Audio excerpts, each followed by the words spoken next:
Hello. I want to take a moment and I genuinely want to thank you for stopping by and watching my video.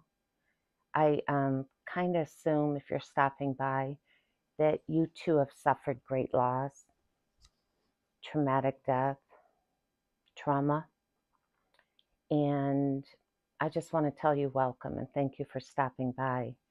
That being said, I do want to say up front that there could be trigger warning. What I'm going to discuss is, of course, death, but as well, trauma and what it does to the brain and the body, your life afterwards.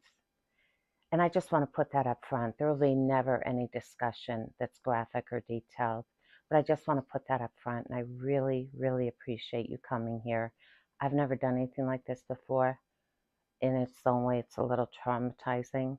So just go with me on this, and I'm going to speak from my heart. And by the end of this, I'm going to do a few sections because it's kind of difficult to put it all together. I've never done anything like this before. So I genuinely encourage you to hang in there if you can. But I'm just going to start for it. I've taken notes because, well, it's a lot to talk about. In a single moment in time, on a single day, the love of my life, the man that we've been together since we were 17 years old in high school, the father of our twins, adult twins, Michael took his own life. And I was the one who found him. And what I want to speak to is essentially that sentence in and of itself took me years to articulate, to speak out loud without essentially leaving my body. 6 years to be exact. It was 6 years this September. And I again want to reinforce that I'm never, ever going to go in detail on this channel. There's no need. But I'm going to speak to what trauma does to the mind, our brain, what it does to the body. And I want to speak to it from my perspective, of course. There's things your brain, your mind, your body does to protect you.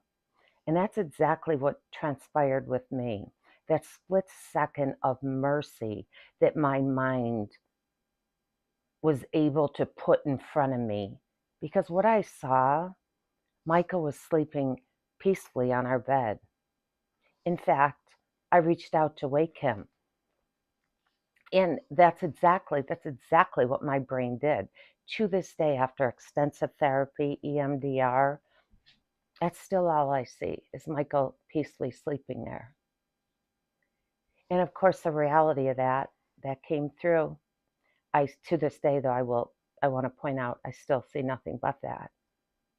But the reality of it sets in. And the gravity, they all come in. The disconnect, though, I have to speak to that disconnect, that split second.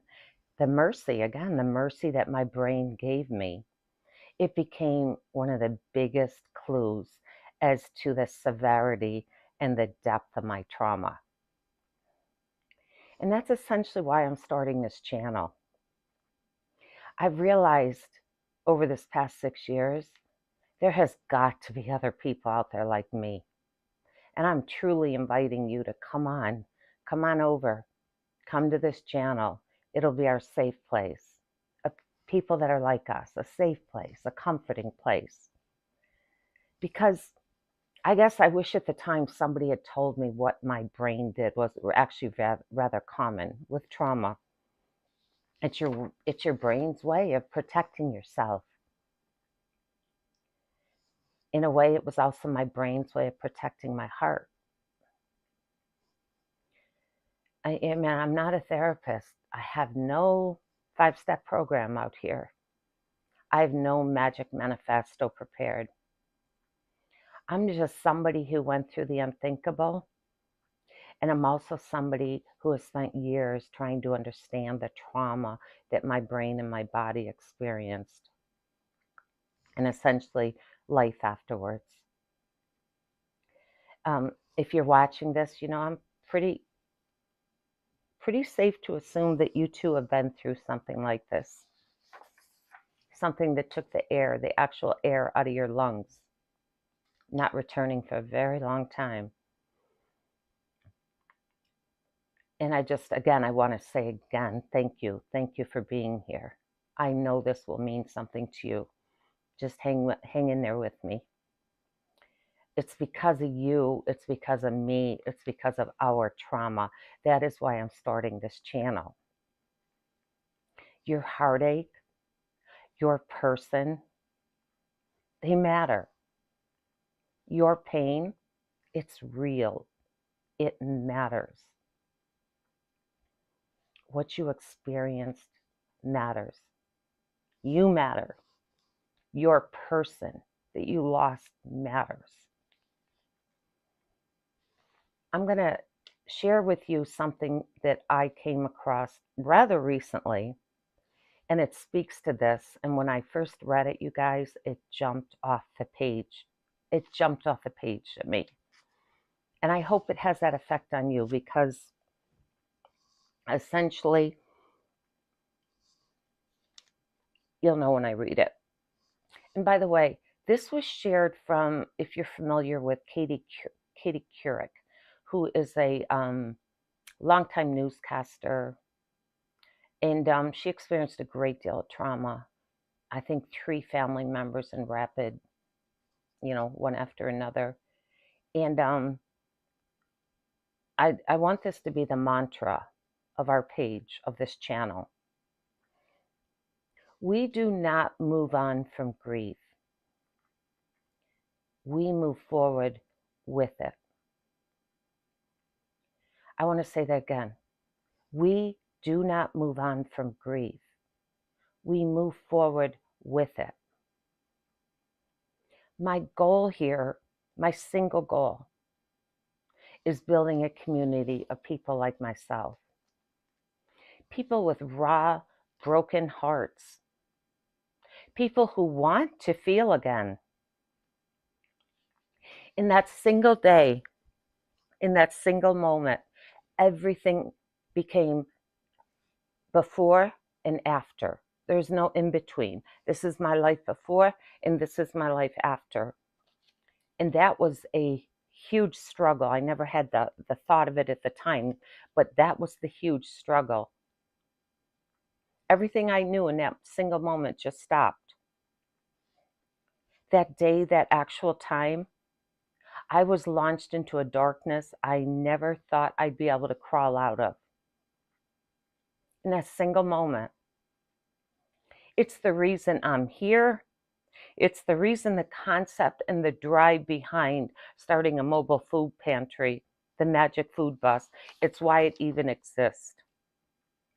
And if I'm being really completely honest with you, and I'm being raw.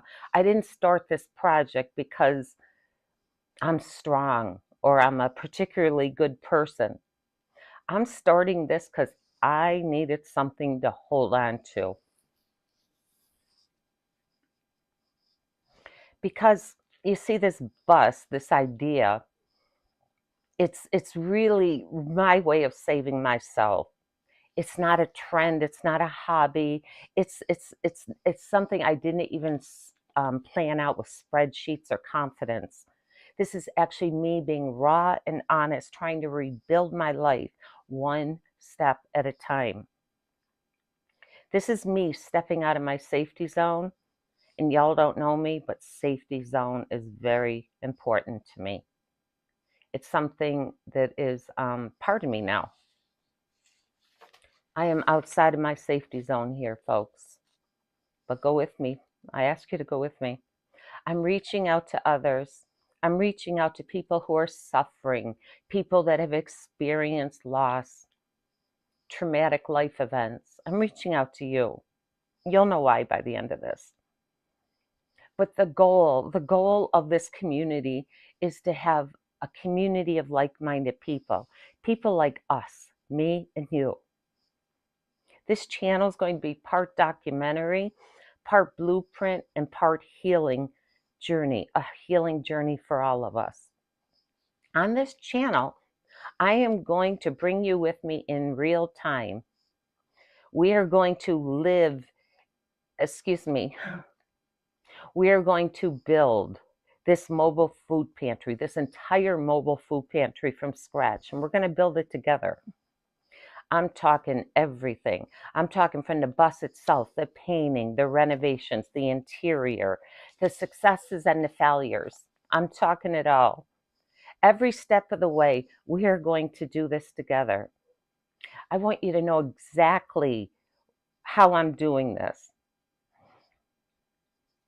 And essentially, I need you along with me. If you want to take part in this journey, just keep tuning in. I need your support, and I'd love you to be here with me. Through this project, I am going to find a way, give your soul, my soul, something to melt into. This channel, this project is for people. It's for people who are thriving, who are people who are trying to live in a world after they've experienced the unthinkable. People who aren't always okay, but who deserve to feel less alone.